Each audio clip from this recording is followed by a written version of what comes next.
Kim Chiu at Paolo Abilino spotted sa bagong logo ng ABS-CBN Studios.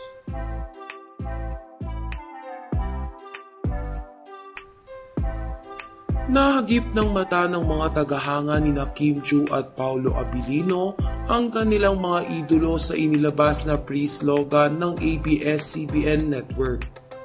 Matatandaan na inanunsyo ng Kapamilya Network na dapat pakaabangan ang mga gagawin nilang proyekto ngayong taon.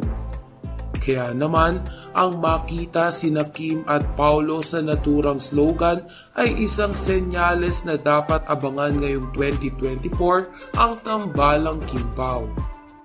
Hindi lingid sa kaalaman ng mga tagahanga ni Kim at Paolo na mayroong paparating na series ang dalawa. Ito nga ay ang What's Wrong with Secretary Kim. Dagdag pa dito na mapapanood na ang full version ng pinag-uusapang serye sa Prime Video na linlang. Bukod pa ang solo project ni Kim Chiu na Pinoy Big Brother House. Maaalala kasi na isa si Kim sa mga host ng PBB. Kaya hindi lang sa It's Showtime at ASAP mapapanood ngayong taon ang aktres.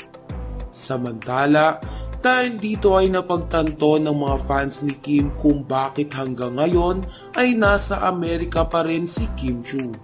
Anila ay sobrang daming gagawin ng kanilang idolo ngayong taon. Kaya naman, hindi pa ito umuwi sa Pilipinas dahil magiging busy ito sa kanyang mga proyekto.